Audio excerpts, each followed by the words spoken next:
기도하겠습니다. 좋으신 아버지 하나님, 오늘도 저희들에게 이 아침의 시간을 허락하여 주시고 또 주님의 말씀으로 이 하루를 출발할 수 있게 하시니 감사를 드립니다. 오늘도 우리에게 주신 말씀 붙들고 하나님께서 이끌어 가시는 그 생명 살림과 평화의 역사를 향해 살아가는 우리 모두가 되게 하여 주옵소서. 또한 말씀을 통해서 우리의 삶의 자리를 잘 분별하게 하시고 하나님께서 기뻐하시는 살아있는 성전으로 살아있는 제물로 그렇게 해서 주님께서 온전한 예배를 드리는 그 삶의 자리가 될 수 있도록 도와주시옵소서. 말씀으로 나아갑니다. 주님 이 자리 가운데 함께하여 주시고 성령으로 우리를 깨워 주셔서 주님께서 우리에게 주시는 그 세밀한 음성을 깨닫는 시간이 되게 하여 주옵소서. 우리 구주 예수 그리스도 이름으로 기도드립니다. 아멘. 오늘 우리에게 주신 말씀은 열왕기하 15장 1절에서 7절입니다. 이스라엘의 여로보암 왕 제27년에 유다의 아마샤 왕의 아들 아사랴가 왕이 되었다. 그가 왕이 되었을 때 그의 나이는 16이었다. 그는 예루살렘에서 52해 동안 다스렸다. 그의 어머니 여골리아는 예루살렘 태생이다. 그는 자기 아버지 아마샤가 한 모든 일을 본받아 주님께서 보시기에 올바른 일을 하였으나 산당만은 제거하지 않아서 그때까지 백성은 여전히 산당에서 제사를 드리고 분향을 하였다.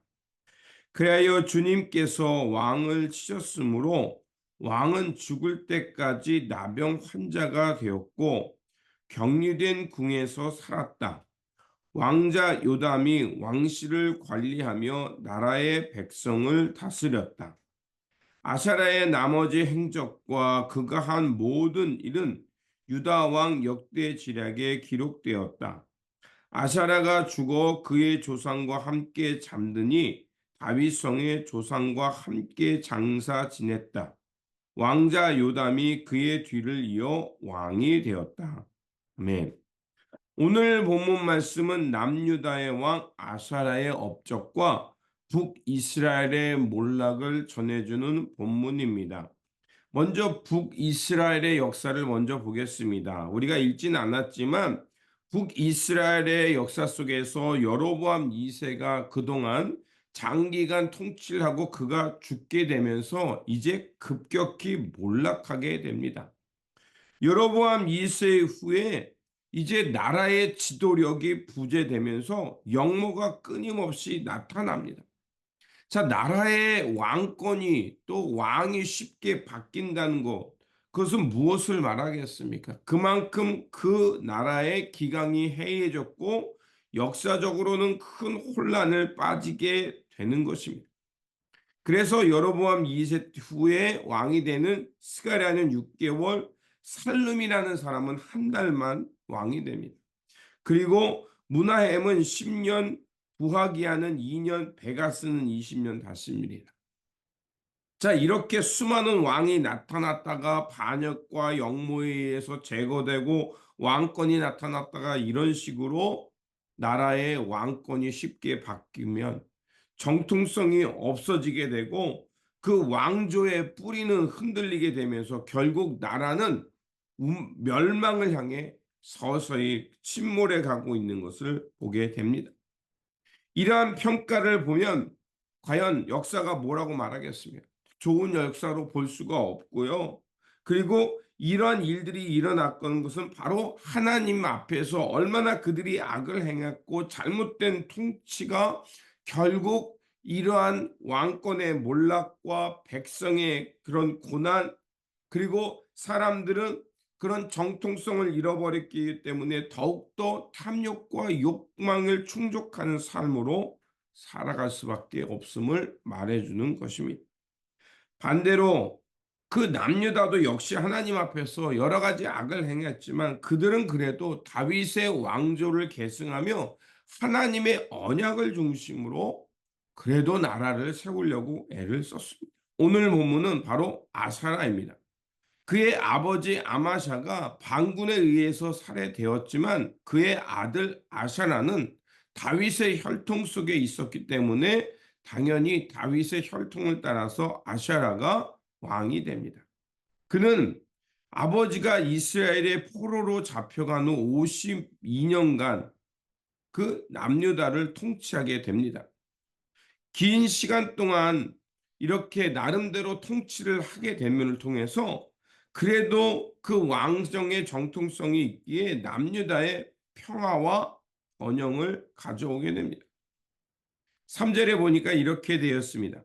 아샤라가 그의 아버지 아마샤의 모든 행위대로 여호와 보시기에 정직히 행했다라고 말합니다. 나름대로 하나님 보시기에 정직하게 행했다는 것입니다. 그런데 그도 마찬가지로 그 백성들 가운데 퍼져 있는 산당은 제거하지 못했습니다. 그만큼 백성들이 이미 그 하나님을 경외하고 하나님의 율법을 따라 살아가는 삶에서 벗어나면 돌아오기가 얼마나 힘든가를 또 한번 우리에게 말해줍니다. 그러다 아사랴는 자신이 하지 말아야 될 일을 행하게 됩니다. 그가 평화와 번영을 누리게 되자 어디까지 넘보게 되냐면 하나님께서 따로 그 제사장 직분을 주어서 기름 부은 사람들이 있었습니다. 이 제사장의 역할이 있었는데 그 아사랴는 그 역할까지 자신이 통솔하고 싶어 합니다. 그래서 왕권과 종교를 하나로 통일해서 결국 더 막강한 왕권을 세우고자 했던 거죠. 역대하 26장은 글에 대해서 이를 어떻게 평가하냐면 그가 하나님 앞에 함부로 나가지 말고 가지고 가지 말아야 할 그 불을 가지고 나가 분향하다가 하나님으로부터 진노를 사서 문둥병에 걸렸다라고 말합니다. 문둥병에 걸린다는 것은 하나님의 진노를 상징하는 거죠. 그래서 결국 왕궁에서 벗어나 그 별궁에서 여생을 마감해야 하는 그런 그 평가를 받게 됩니다. 아샤라는 잠시 잠깐 동안 평화와 번영을 누렸고 하나님 보시기에 나름대로 좋은 일을 했습니다. 하지만 그가 완전치 못했기에 결국 교만해졌고 그리고 평생 그 인생의 마지막을 탄식 속에 살아야 했습니다. 그리고 아사랴의 아들 요담이 이제 유다를 다스리게 됩니다. 사실 아사랴에는 그 유다의 왕들의 업적 중에서 많은 영향을 끼쳤습니다. 때하 26장에서 보면 그를 어떻게 평가하냐면요. 엘랏을 건축하고 암몬 족속에게 조공을 받았으며 블레셋 지역까지 영토를 확장했다라고 말합니다. 또한 군대를 재조직했고 여러 가지 요새를 지역을 요새화해서 국방을 튼튼하게 했습니다. 하나님 앞에서 나름대로 국방을 튼튼하고 왕권을 강조하고 또 국력을 증진해서 나라의 번영을 가져왔지만 결국 이런 일들이 그를 교만하게 했고 그리고 그 교만은 결국 하나님 앞에서 하지 말아야 될 일을 하게까지 된 것이었습니다. 자, 하나님께서 기름 부으시고 다윗의 혈통을 통해서 왕을 세웠던 왕이 왜 이런 비참한 최후를 맞이하게 됐을까요? 바로 하나님께서 맡겨주신 자신의 역할과 그 권한을 남용했기 때문에 그렇습니다. 하나님께서 우리에게 다양한 삶의 자리와 각자의 역할이 있습니다.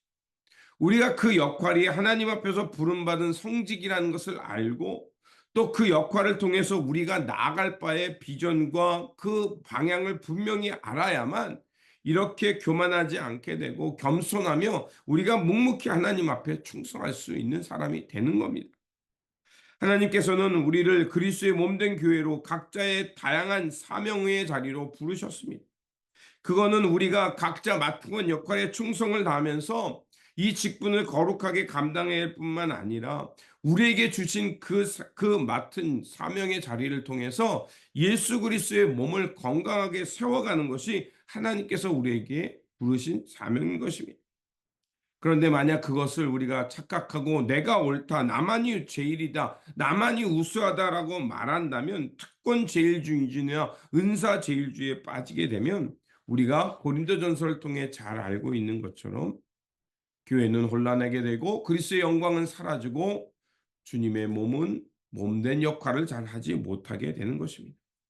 오늘 역사 속에서 그 이스라엘과 남유다의 다양한 왕들의 역할과 왕들의 평가를 보게 됩니다. 이들이 어떤 삶을 살았는지에 대한 평가는 그들의 생이 마감된 후에 드러납니다.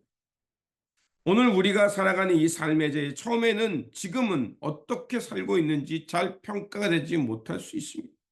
하지만 훗날 우리가 주님 앞에 섰을 때 우리의 족적을 보면서 틀림없이 하나님 앞에서 우리의 삶이 평가되는 날이 있을 겁니다.